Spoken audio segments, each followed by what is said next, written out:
نحمده ونصلي ونسلم على رسوله الكريم اما بعد فاعوذ بالله من الشيطان الرجيم بسم الله الرحمن الرحيم واتخذوا من مقام ابراهيم مصلى صدق اللہ العظیم۔ میرے سامعین و ناظرین، آج پھر آپ حضرات کی خدمت میں گلشن صحابہ چینل کی وساطت سے حاضر ہوا ہوں۔ آج آپ حضرات کی خدمت میں اختصار سے حضرت سیدنا عمر فاروق رضی اللہ تعالی عنہ کے حوالے سے کچھ باتیں عرض کروں گا۔ حضرت سیدنا عمر فاروق رضی اللہ تعالی عنہ حضرت ابو بکر صدیق کے بعد اس امت میں بہت عظیم اور اونچی شخصیت ہے۔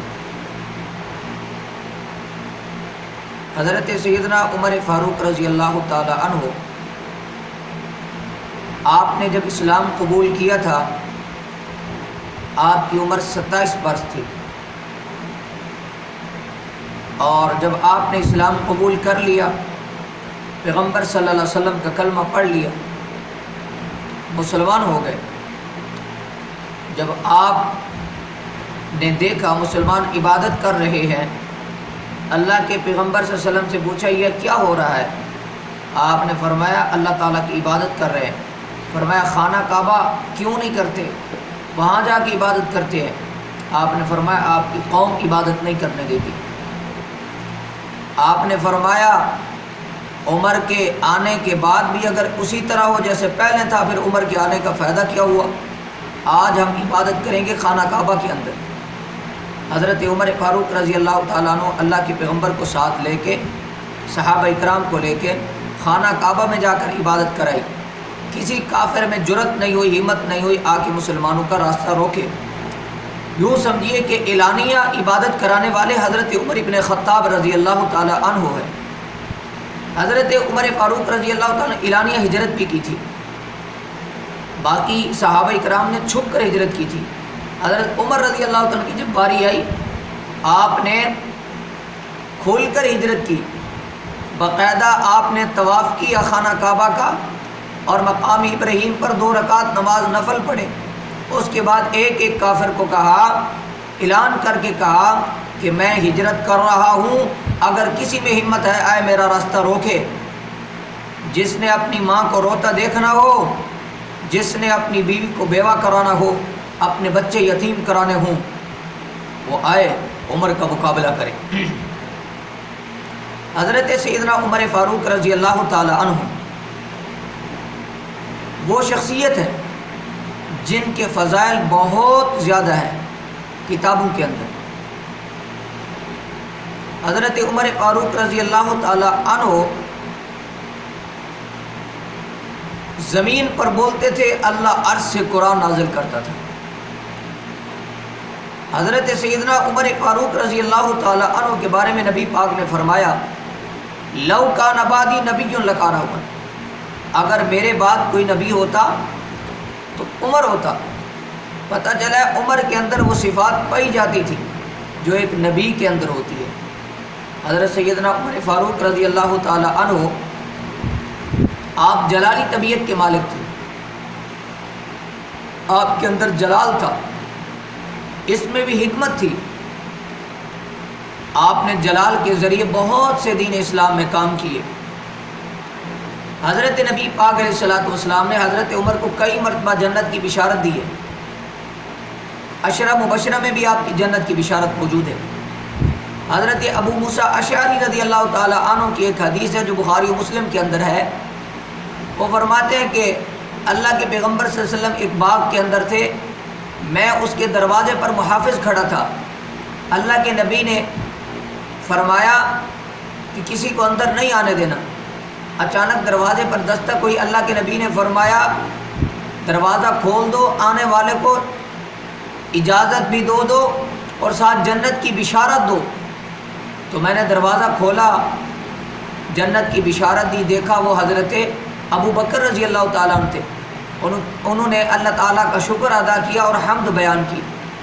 پھر دوبارہ دستک ہوئی، اللہ کے نبی نے فرمایا دروازہ کھول دو، آنے والے کو جنت کی بشارت دو۔ تو فرماتے ہیں وہ حضرت عمر ابن خطاب تھے، میں نے جنت کی بشارت بھی دی، انہوں نے بھی اللہ تعالیٰ کی حمد بیان کی اور اللہ تعالیٰ کا شکر ادا کیا۔ حضرت عمر رضی اللہ تعالیٰ عنہ کا جنت کے اندر محل بنا ہوا اللہ کے نبی نے دیکھا تھا۔ فرمایا عمر، میں نے معراج کی رات تیرا جنت کے اندر محل دیکھا تھا، وہاں ایک حور وضو کر رہی تھی، تو تیری غیر یاد آ گئی، میں نے تیرا محل نہیں دیکھا اندر سے۔ تو پتہ چلا ہے حضرت عمر فاروق کا جنت کے اندر محل بنا ہوا تھا۔ دنیا جنت میں جائے یا نہ جائے اس کا تو کوئی پتہ نہیں، لیکن حضرت عمر آج بھی جنت کے اندر پڑے ہیں۔ ما بین بیتی و منبری روضۃ من ریاض الجنہ، نبی پاک علیہ الصلوۃ والسلام کا روضہ اقدس جنت کا ٹکڑا ہے، جنت کا باغ ہے۔ کیا خوش قسمت ہیں یہ دو ساتھی جو آج بھی جنت کے اندر آرام فرما ہے، پیغمبر صلی اللہ علیہ وسلم کی وجہ سے، آپ کی صحبت کی وجہ سے، آپ کی رفاقت کی وجہ سے۔ حضرت سیدنا عمر فاروق رضی اللہ تعالی عنہ، آپ حضرت ابو بکر صدیق رضی اللہ تعالی عنہ کی وفات کے بعد خلیفہ بنے۔ کچھ لوگوں نے حضرت ابو بکر سے شکایت کی تھی، حضرت آپ نے اس کو خلیفہ نامزد کر دیا، حالانکہ یہ تو بہت گرم ہے، سخت ہے۔ آپ نے فرمایا تھا اس کی سختی میری وجہ سے ہے کہ میں نرم ہوں، جب میں نہیں ہو جاؤں یہ خود بخود ٹھیک ہو جائے گا۔ بالکل اسی طرح ہوا، پھر حضرت عمر فاروق رضی اللہ عنہ بالکل ٹھیک ہو گئے۔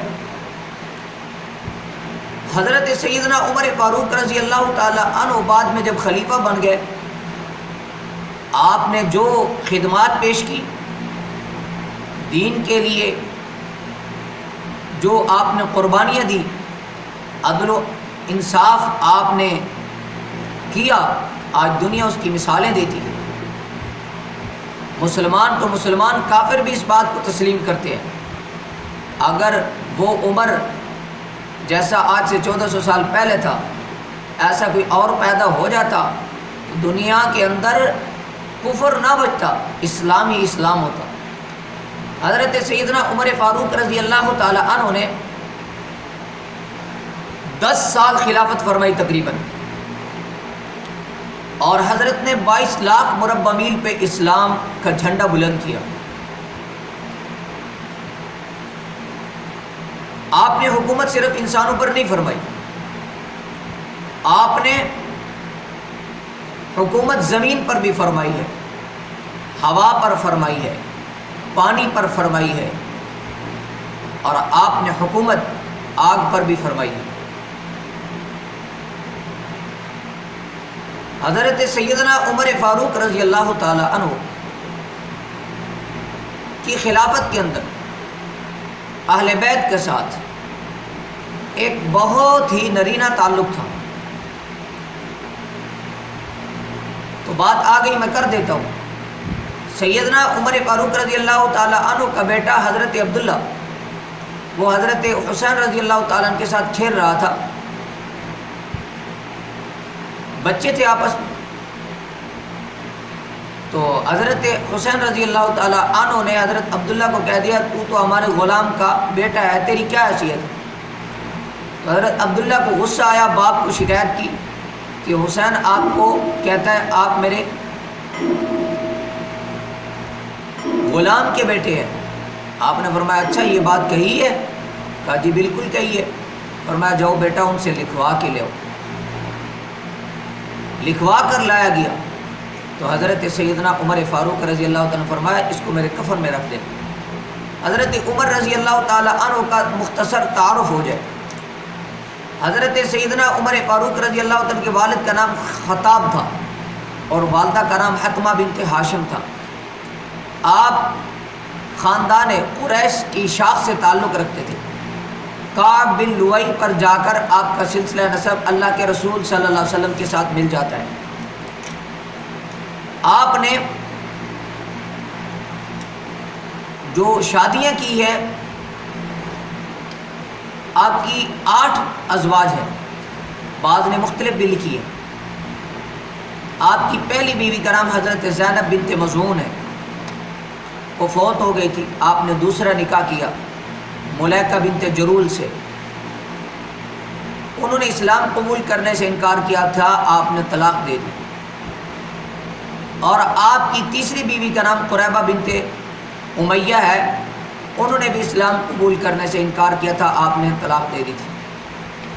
آپ کی چوتھی بیوی کا نام ام حکیم بنت حارث ہے۔ آپ کی پانچویں بیوی کا نام جمیلہ بنت عاصم ہے۔ آپ کی چھویں بیوی کا نام حضرت ام کلثوم بنت علی رضی اللہ تعالیٰ عنہ ہے۔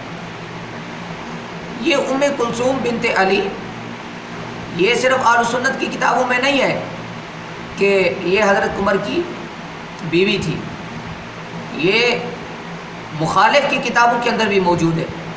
یہ ام کلثوم وہی ہے جو حضرت حسنین کریمین کی بہن ہے، حضرت فاطمہ کی بیٹی ہے،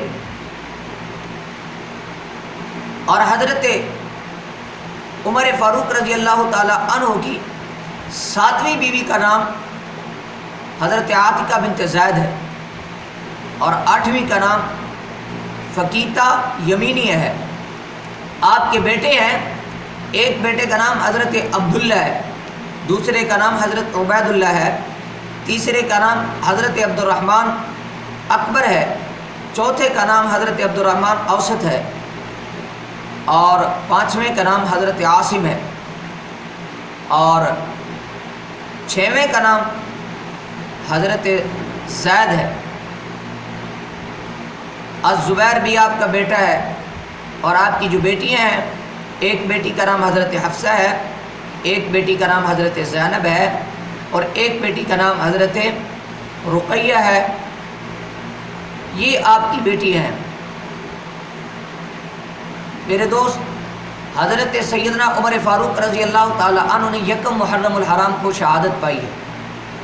آپ کی 63 سال عمر تھی، اور آپ کا جنازہ حضرت صہیب رضی اللہ تعالی عنہ نے پڑھایا تھا، اور آپ کو روز اطہر کے اندر مدفون کیا گیا۔